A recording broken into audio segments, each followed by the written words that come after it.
ಗುರುಭ್ಯೋ ನಮಃ ಹರಿ ಓಂ. ನನ್ನೆಲ್ಲ ಆತ್ಮೀಯರಿಗೆ ಭಕ್ತಿಪೂರ್ವಕ ನಮಸ್ಕಾರಗಳು. ಎಲ್ಲರೂ ಕ್ಷೇಮವಾಗಿದ್ದೀರಾ ಅಂತೇಳಿ ಭಾವಿಸುತ್ತೇನೆ. ಕೊನೆಯ ರಾಶಿಯಾದಂತಹ ಮೀನರಾಶಿಯವರಿಗೆ 2026ರ ಹೊಸ ವರ್ಷ ಶುಭವನ್ನು ತಂದುಕೊಡ್ತಕ್ಕಂಥದ್ದ. ಈ ಸಂವತ್ಸರ ಅಭಿವೃದ್ಧಿನ ತಂದುಕೊಡತಕ್ಕಂಥ ಸಂವತ್ಸರವೇ.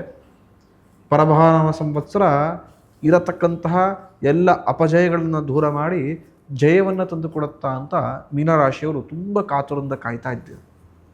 7:30 ನಡೆಯತಕ್ಕಂಥ ಸಮಯವಿದು. ನಾನಾ ರೀತಿಯ ಜನರ ವಿರೋಧ, ಸಾಲ ಬಾಧೆ ಯಥೇಚ್ಛವಾಗಿ ಕಾಡಿಸ್ತಾ ಇದೆ. ಹಣಕಾಸಿನ ವಿಚಾರದಲ್ಲಿ ತುಂಬ ಮುಗ್ಗಟ್ಟುಗಳನ್ನು ಅನುಭವಿಸ್ತಾ ಇದ್ದೀರಾ. ಎಷ್ಟೇ ಕಷ್ಟಪಟ್ಟು ಕೆಲಸ ಮಾಡಿದ್ರೂ ಕೂಡ ಇರತಕ್ಕಂಥ ಕಮಿಟ್ಮೆಂಟ್ಗಳು ತೀರಿಸ್ಕೊಳಕ್ಕಾಗ್ತಾ ಇಲ್ಲ. ಒಂದು ಸಾಲ ತೀರ್ತಾ ಇದೆ ಅಂತ ಹೇಳೋಷ್ಟರಲ್ಲಿ ಮತ್ತೊಂದು ಸಾಲ ನಿಮಗಾಗಿ ಕಾಯ್ದಿರತಕ್ಕಂತಹ ವರ್ಷಗಳಾಗಿರುತ್ತೆ. ಇಂತೆಲ್ಲ ಕಷ್ಟವನ್ನು ನೋಡಿದವರಿಗೆ ಈ ವರ್ಷ ಯಾವ ರೀತಿ ಇರುತ್ತೆ ಅಂಥೇಳಿ ಖಂಡಿತ ಕುತೂಹಲ ಇರುತ್ತೆ. ಹಾಗೂ ಸಂಕಷ್ಟ ದೂರ ಆದರೆ ಸಾಕು ಅಂಥೇಳಿ ಮನಸ್ಸಿನಲ್ಲಿ ಬೇಡ್ಕೊಳ್ತಕ್ಕಂಥ ಸನ್ನಿವೇಶವೂ ಇರುತ್ತೆ. ಆದರೆ ಈ ವರ್ಷ ಹೇಗಿರುತ್ತಪ್ಪ ಅಂದರೆ ಖಂಡಿತ ಈ ವರ್ಷ ಮೀನರಾಶಿಯವರಿಗೆ ಲಾಭದಾಯಕ ವರ್ಷ. ಏನಕ್ಕೆ ಲಾಭದಾಯಕ ಅಂದರೆ ಆದಾಯ ಇರತಕ್ಕಂಥದ್ದು 14, ಒಳ್ಳೆ ಆದಾಯವನ್ನು ನೋಡ್ತೀರಾ. ನೀವೇ ಖರ್ಚಾಗತಕ್ಕಂಥದ್ದು 11. ಖರ್ಚಿಗಿಂತ ಲಾಭವನ್ನು ನೋಡತಕ್ಕಂಥ ವರ್ಷವಿದು. ಮೀನರಾಶಿಯವರು ಇದನ್ನೇ ಅಪೇಕ್ಷೆ ಮಾಡ್ತಾ ಇದ್ರು. ಹಿಂದಿನ ವರ್ಷಗಳು ಹೋಲಿಸ್ಕೊಂಡ್ರೆ ತುಂಬ ಸಂಕಷ್ಟವನ್ನು, ಎಷ್ಟೋ ಜನ ಲಕ್ಷಾಂತರ ರೂಪಾಯಿ, ಕೋಟ್ಯಾಂತರ ರೂಪಾಯಿ ಸಾಲ ಮಾಡಿಕೊಳ್ತಕ್ಕಂತಹ ವರ್ಷಗಳಾಗಿರುತ್ತೆ. ಜನರಿಗೆ ನಾನಾ ರೀತಿಯ ವಿರೋಧಗಳನ್ನು, ಮನಸ್ತಾಪವನ್ನು ಕಟ್ಟಿಕೊಂಡಿರ್ತೀರ. ತಪ್ಪೇ ಮಾಡಿಲ್ಲ ಅಂದರೂ ಕೂಡ ತಪ್ಪಿತಸ್ಥ ಸ್ಥಾನದಲ್ಲಿ ನಿಂತ್ಕೊಂಡು ಶಿಕ್ಷೆಯನ್ನು ಕೂಡ ತುಂಬ ಜನ ಅನುಭವಿಸಿದ್ದೀರ ಮೀನರಾಶಿಲಿರ್ತಕ್ಕಂಥವ್ರು. ಆ ಎಲ್ಲ ಸಂಕಷ್ಟಗಳು ದೂರವಾಗತಕ್ಕಂಥ ವರ್ಷ, ಅಭಿವೃದ್ಧಿಯನ್ನು ನೋಡತಕ್ಕಂಥ ವರ್ಷ, ಸಾಲ ಬಾಧೆಯನ್ನು ನಿವಾರಣೆ ಮಾಡ್ಕೊಳ್ತಕ್ಕಂಥ ವರ್ಷ, ಹಾಗೂ ಲಾಭದಾಯಕ ವರ್ಷ. ಇನ್ನು ಆರೋಗ್ಯ ಅನಾರೋಗ್ಯ ಯಾವ ರೀತಿ ಇದೆ ಅಂತ ನೋಡೋದಾದರೆ ಆರೋಗ್ಯ ಇರತಕ್ಕಂಥದ್ದು 6, ಅನಾರೋಗ್ಯ 4. ಅಂದರೆ ಉತ್ತಮ ಆರೋಗ್ಯಕರ ವರ್ಷವಾಗಿ ಈ ವರ್ಷ ಮೀನರಾಶಿಯವರು ನೋಡುವಂತಾಗ್ತಾರೆ. ಆರೋಗ್ಯದಲ್ಲಿ ಉತ್ತಮ ಚೇತರಿಕೆಯನ್ನು ಕಾಣ್ತೀರಾ. ಮೊದಲೇ ಯಾರು ಆರೋಗ್ಯದ ಸಮಸ್ಯೆಗಳನ್ನು ಎದುರಿಸ್ತಾ ಇದ್ದಾರೆ ಮೀನರಾಶಿಯಲ್ಲಿದ್ದವರು, ನಿಮ್ಮೆಲ್ಲ ಸಮಸ್ಯೆಗಳು ದೂರವಾಗುತ್ತೆ. ಆರೋಗ್ಯದಲ್ಲಿ ಒಳ್ಳೆಯ ಲಾಭವನ್ನು, ಒಳ್ಳೆಯ ಅನುಗ್ರಹವನ್ನು ಈ ವರ್ಷ ಪಡೆದುಕೊಳ್ಳುವಂತಾಗ್ತದೆ. ಹಾಗೆಯೇ ಸುಖ ದುಃಖಗಳು ಮೀನರಾಶಿಯವರಿಗೆ ಯಾವ ರೀತಿ ಇದೆ ಅಂತ ನೋಡೋದಾದರೆ ಸುಖ ಇರತಕ್ಕಂಥದ್ದು 6, ದುಃಖ ಇರತಕ್ಕಂಥದ್ದು 3. ಅಂದರೆ ದುಃಖಕ್ಕಿಂತ ಸುಖವನ್ನು, ಸಂಭ್ರಮವನ್ನು ಈ ವರ್ಷ ನೋಡುವಂತಾಗ್ತೀರಾ. ತಿಳಿದಿರಲಿ. ಜೂನ್ 6ನೇ ತಾರೀಕರು ಕೂಡ ಸ್ವಲ್ಪ ಮಟ್ಟಿಗೆ ವ್ಯಾಪಾರ ವ್ಯವಹಾರದಲ್ಲಿ ಅಭಿವೃದ್ಧಿ ಇಳಿಮುಖವಾಗಿರುತ್ತೆ. ಎಷ್ಟೇ ಕಷ್ಟಪಟ್ಟರೂ ಕೂಡ ಸರಿಯಾದ ಸಮಯಕ್ಕೆ ಹಣ ದೊರಕದೆ ಸಂಕಷ್ಟವನ್ನು ಎದುರಿಸ್ತೀರಾ.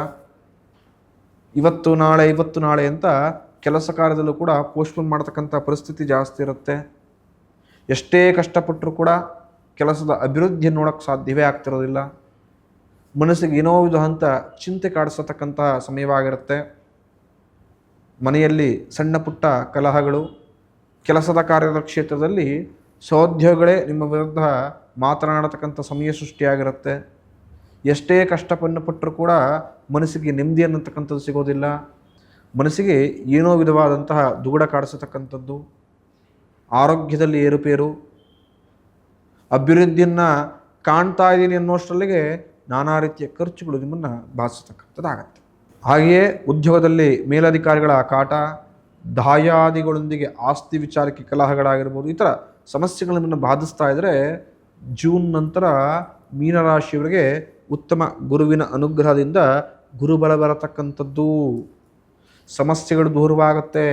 ಯಾರು ಮೀನರಾಶಿ ಇರತಕ್ಕಂಥವ್ರು ಮದುವೆಗೆ ಪ್ರಯತ್ನವನ್ನು ಪಡ್ತಾ ಇದ್ದಾರೋ ಅವರಿಗೆ ಶುಭದ ಸುದ್ದಿ, ಉತ್ತಮ ಕಲ್ಯಾಣ ಯೋಗ ನಿಮಗೆ ಕೂಡಿ ಬರತಕ್ಕಂಥದ್ದು. ಮದುವೆ ಆಗುತ್ತೆ. ತುಂಬ ಜನ ಪ್ರಯತ್ನ ಪಡಿ. ಯಾರು ಮದುವೆದ ಅಪೇಕ್ಷೆಯಲ್ಲಿದ್ದರೂ ಅವ್ರು ಪ್ರಯತ್ನ ಪಡಿ, ಮದುವೆ ಆಗತಕ್ಕಂಥದ್ದು. ಕೆಲಸ ವಿಚಾರದ ಏನು ಅಮೌಂಟ್ ಸ್ಟ್ರಕ್ ಆಗಿತ್ತು ಎಲ್ಲವೂ ಕೂಡ ಕ್ಲಿಯರ್ ಆಗುತ್ತೆ. ಸಾಲವನ್ನು ತೀರಿಸಿಕೊಳ್ಳುವಂಥರಾಗ್ತೀರಾ. ಭೂ ವಿಚಾರವಾಗಿ ಖಂಡಿತ ಭೂದೇವಿ ಅನುಗ್ರಹದಿಂದ ಉತ್ತಮ ಲಾಭವನ್ನು ನೋಡುವಂಥರಾಗ್ತೀರಾ. ಎಷ್ಟೋ ಜನಕ್ಕೆ ಭೂಮಿ ಖರೀದಿ ಮಾಡತಕ್ಕಂಥ ಯೋಗ ಲಭಿಸತಕ್ಕಂಥದ್ದು ಜೂನ್ ನಂತರ. ಇವೆಲ್ಲ ಸಂಕಷ್ಟಗಳು ದೂರವಾಗ್ತಾ ಇದೆ ಅಂಥೇಳಿ ಮನಸ್ಸಿಗೆ ಏನೋ ವಿಧವಾದಂಥ ಆನಂದ, ಸುಖ ಉಂಟಾಗತಕ್ಕಂಥದ್ದು. ಮನೆಯಲ್ಲಿ ಶಾಂತಿ ಹಾಗೂ ನೆಮ್ಮದಿ ಕೂಡ ಲಭಿಸಿರತಕ್ಕಂಥದ್ದು. ಇನ್ನು ಸಜ್ಜನರ ಸಾಹಸವು ಕೂಡ ತುಂಬ ಚೆನ್ನಾಗಿ ವಸ್ತುಗಳನ್ನು ಹಾಗೂ ಅಭಿವೃದ್ಧಿಯನ್ನು ನೋಡತಕ್ಕಂಥ ವರ್ಷವಾಗಿ ಪರಿವರ್ತನೆಯನ್ನು ಮಾಡಿಕೊಳ್ತೀವಿ. ಇನ್ನು ಶನೈಶ್ಚರ ಖಂಡಿತ ಸಂಕಷ್ಟವನ್ನು ಪರೀಕ್ಷೆನ ಈ ವರ್ಷ ಸ್ವಲ್ಪ ಮಟ್ಟಿಗೆ ಜಾಸ್ತಿಯೇ ಕೊಡ್ತಾ ಹೋಗ್ತಾನೆ. ಸಮಸ್ಯೆಗಳು ಕಾಡಿಸುತ್ತೆ, ವ್ಯಾಜ್ಯಗಳು ನಿಮ್ಮನ್ನು ಈ ವರ್ಷ ನಾನಾ ವಿಧವಾಗಿ ಇನ್ನು ಕಾಡಿಸತಕ್ಕಂಥದ್ದು. ಸಾಲ ತೀರಿಸ್ಕೊಳ್ಬೇಕು ಅಂತ ಅನ್ನೋಷ್ಟರಲ್ಲೇ ಮತ್ತೊಂದು ಸಾಲ ತಲೆ ಮೇಲೆ ಹಾಗೇ ಬಂದು ಕೂತ್ಕೊಳ್ಳುತ್ತೆ ಮೀನರಾಶಿಯವರಿಗೆ. ಜನರ ವಿರೋಧ ಯಥೇಚ್ಛವಾಗಿ ಆಗುತ್ತೆ, ಕೆಟ್ಟ ಮನುಷ್ಯರ ದೃಷ್ಟಿಗಳು ಬೀಳತಕ್ಕಂಥದ್ದಾಗೋದು, ಶತ್ರುವಿನ ಕಾಟ ಜಾಸ್ತಿ ಆಗುತ್ತೆ. ಕೆಲಸದ ಸ್ಥಳದಲ್ಲಿ ಕೆಲಸ ಮಾಡೋದಕ್ಕೆ ನೆಮ್ಮದಿಯೇ ಸಿಗೋದಿಲ್ಲ, ಅಲದಾಟದ ಜೀವನವಾಗಿರುತ್ತೆ. ಅಲದಾಡ್ತಿರ್ತೀರ ಕೆಲಸ ಕಾರ್ಯದಲ್ಲಿ, ಈ ಸ್ಥಳದಿಂದ ಮತ್ತೊಂದು ಸ್ಥಳದಿಂದ ಇನ್ನೊಂದು ಕಡೆ, ಈ ಥರ ಅಲ್ದಾಡತಕ್ಕಂಥ ಪರಿಸ್ಥಿತಿಗಳು ಜಾಸ್ತಿ ಆಗ್ತಾ ಹೋಗ್ತಿರುತ್ತೆ. ಅಷ್ಟು ಶುಭವನ್ನು ಶನೀಶ್ವರ ಈ ವರ್ಷ ನಿಮಗೆ ಕೊಡೋದಿಲ್ಲ. ವ್ಯಾಜ್ಯವನ್ನೇ, ನಿಷ್ಠೂರವನ್ನೇ ಎಲ್ಲವನ್ನೂ ಕೂಡ ಕೊಡತಕ್ಕಂಥವನಾಗ್ತಾನೆ. ಮನಸ್ಸಿಗೆ ಘಾಸಿ ಮಾಡತಕ್ಕಂಥ ವರ್ಷವೂ ಕೂಡ ಇದಾಗಿರುತ್ತೆ. ಮನೆಯಲ್ಲಾಗತಕ್ಕಂಥ ಒಂದಷ್ಟು ವಾತಾವರಣ, ಆಗತಕ್ಕಂಥ ಒಂದಷ್ಟು ಘಟನೆಗಳು, ನಿಮ್ಮ ವೈಯಕ್ತಿಕ ಜೀವನದಲ್ಲಿ ಆಗತಕ್ಕಂಥ ಒಂದಷ್ಟು ವಿಚಾರಗಳು ಮನಸ್ಸಿಗೆ ನಾನಾ ರೀತಿಯಾಗಿ ನಿಮ್ಮನ್ನು ಬಾಧಿಸುತ್ತೆ. ಹಾಗೂ ನಾನಾ ರೀತಿಯಾಗಿ ನಿಮ್ಮನ್ನು ಹಿಂದೆ ಮುಂದೆ ಮಾಡತಕ್ಕಂಥ ಸನ್ನಿವೇಶಗಳು ಕೂಡ ಬರುತ್ತೆ. ಇನ್ನು ತಿಳಿಯದೆ ಮಾಡತಕ್ಕಂಥ ನಾನಾ ತಪ್ಪುಗಳು ಈ ವರ್ಷ ಪಶ್ಚಾತ್ತಾಪವನ್ನು ಪಡತಕ್ಕಂಥ ಸಂದರ್ಭ ಬರುತ್ತೆ. ಸುಮಾರು ದುಃಖವನ್ನು ನೋಡುವಂತರಾಗ್ತೀರಾ. ರೈತರಿಗೆ ಇಳುವರಿಯಲ್ಲಿ ಸ್ವಲ್ಪ ಕಮ್ಮಿ ಫಲ ಲಭಿಸತಕ್ಕಂಥದ್ದು, ಅಂದರೆ ಲಾಭ ಸ್ವಲ್ಪ ಕಮ್ಮಿ ಸಿಗುತ್ತೆ ಈ ವರ್ಷ.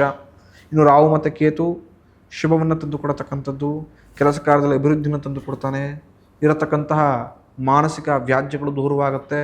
ಕೆಲಸದಲ್ಲಿ ಹೊಸ ಆಶಾಕಿರಣ, ಹೊಸ ಲಾಭವನ್ನು ನೋಡುವಂತರಾಗ್ತೀರ.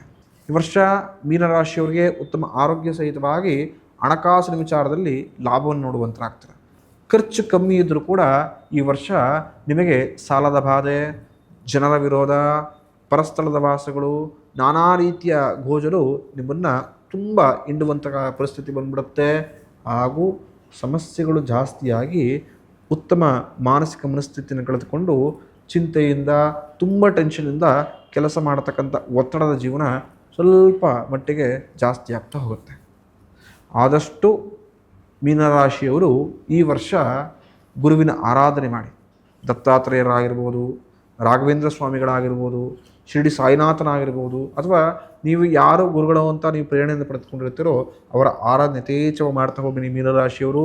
ಗುರುವಿನ ಅನುಗ್ರಹದಿಂದ ಬೆಲ್ಲ ಸಂಕಷ್ಟಗಳು ದೂರವಾಗುತ್ತೆ. ಈ ವರ್ಷ ಲಾಭದೊಂದಿಗೆ ಉತ್ತಮ ಆರೋಗ್ಯಕರ ಜೀವನದೊಂದಿಗೆ ನೆಮ್ಮದಿಯನ್ನು ಕೂಡ ಪಡೆದುಕೊಳ್ಳುವಂತಾಗ್ತದೆ. ಮುಂದಿನ ಸಂಚಿಕೆಯಲ್ಲಿ ಮುಂದಿನ ವಿಚಾರದಲ್ಲಿ ಸಿಗೋಣ. ಭವಿಷ್ಯ ದರ್ಶನ ಯೂಟ್ಯೂಬ್ ಚಾನಲ್ನ ಸಬ್ಸ್ಕ್ರೈಬ್ ಮಾಡಿಕೊಳ್ಳಿ, ನಿಮ್ಮ ಆತ್ಮೀಯರೊಂದಿಗೆ ಶೇರ್ ಮಾಡಿ.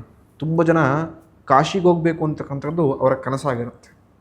ಆದರೆ ಎಷ್ಟೋ ಜನ ಓಕೆ ಸಮಯದಾವೋ ಮತ್ತೊಂದು ಹೋಗೋಕ್ಕಾಗ್ತಾನೆ ಇರೋದಿಲ್ಲ. ತಿಳಿದಿರಲಿ, ಕಾಶಿಗೆ ಹೋಗಬೇಕು ಅಂದರೆ ನಾವು ನಿರ್ಧಾರ ಮಾಡತಕ್ಕಂಥದ್ದಲ್ಲ, ಅಲ್ಲಿರತಕ್ಕಂತಹ ಸೇನಾಧಿಪತಿ ಕೊತ್ವಾಲ ನಮ್ಮನ್ನು ಕರೆಸ್ಕೊಳ್ತಕ್ಕಂಥದ್ದು. ತುಂಬ ಜನಕ್ಕೆ ಕಾಶಿಗೆ ಹೋದ್ಮೇಲೆ ಮೊದಲು ಎಲ್ಲಿಗೆ ಹೋಗಬೇಕು, ಯಾವ ದೇವರ ದರ್ಶನ ಮಾಡಬೇಕು, ಕಾಶಿಗೆ ಹೋದಾಗ ನಮ್ಮ ಆಚರಣೆ ಯಾವ ರೀತಿ ಇರತಕ್ಕಂಥದ್ದು, ಕಾಶಿ ಎಷ್ಟು ದೇವಸ್ಥಾನಗಳಿದೆ, ಆ ದೇವಸ್ಥಾನದ ಇತಿಹಾಸ ತುಂಬ ಜನಕ್ಕೆ ಗೊತ್ತೇ ಇರೋದಿಲ್ಲ. ಭವಿಷ್ಯ ದರ್ಶನ ಯೂಟ್ಯೂಬ್ ಚಾನಲ್ ಮುಖಾಂತರ ನಮ್ಮ ಸಂಪೂರ್ಣ ತಂಡ ಪ್ರಥಮ ಬಾರಿ ಕರ್ನಾಟಕದಲ್ಲಿ ದೊಡ್ಡ ಪ್ರಯತ್ನವನ್ನು ಮಾಡಿದ್ದೇವೆ. ಸಂಪೂರ್ಣ ತಂಡ 10 ದಿನ ಅಲ್ಲೇ ಇದ್ದು ಕಾಶಿಯ ಪ್ರತಿಯೊಂದು ದೇವಸ್ಥಾನ, ಅದರ ಇತಿಹಾಸ, ಪರಂಪರೆ ಎಲ್ಲವನ್ನೂ ಕೂಡ ನಿಮಗೆ ಚಿತ್ರೀಕರಿಸಿ, ಕಾಶಿಯ ಪ್ರತಿಯೊಂದು ದಿನವೂ ಕೂಡ ಒಂದು ಎಪಿಸೋಡನ್ನಾಗಿ ನಿಮಗೆ ಭವಿಷ್ಯ ದರ್ಶನ ಸಂಪೂರ್ಣ ತಂಡ ಕಾಶಿಯಲ್ಲೇ 10 ದಿನ ಇದ್ದು ನಿಮಗೆ ಕಾಶಿಯ ಸಂಪೂರ್ಣ ವಿವರಗಳನ್ನು ವಿಡಿಯೋ ವೈಸ್, ಅಂದರೆ ಸೀರೀಸ್ ವೈಸ್ ಒಂದೊಂದೇ ವಿಡಿಯೋಗಳನ್ನು ಪಬ್ಲಿಷ್ ಮಾಡಲಾಗಿದೆ. ಅದನ್ನೆಲ್ಲವನ್ನೂ ಕೂಡ ನೋಡಿ ನಿಮ್ಮ ಆತ್ಮೀಯರಿಗೂ ಕೂಡ ಕಾಶಿಯ ವಿಡಿಯೋಗಳನ್ನು ಶೇರ್ ಮಾಡೋ ಮುಖಾಂತರ ಅವರು ಕೂಡ ವಿಶ್ವನಾಥನ ಅನುಗ್ರಹವನ್ನು ಪಡೆದುಕೊಳ್ಳುವಂತೆ ಮಾಡಿ. ಶುಭಮಸ್ತು. ಮುಂದಿನ ಸಂಚಿಕೆಯಲ್ಲಿ ಸಿಗೋಣ. ಎಲ್ಲರೂ ಕೂಡ ಭಗವಂತ ಒಳ್ಳೆ ಆರೋಗ್ಯವನ್ನು ಕರುಣಿಸಿಕೊಳ್ಳಿ ಅಂತೇಳಿ ಆಶಿಸ್ತೇನೆ. ನಮಸ್ತೆ.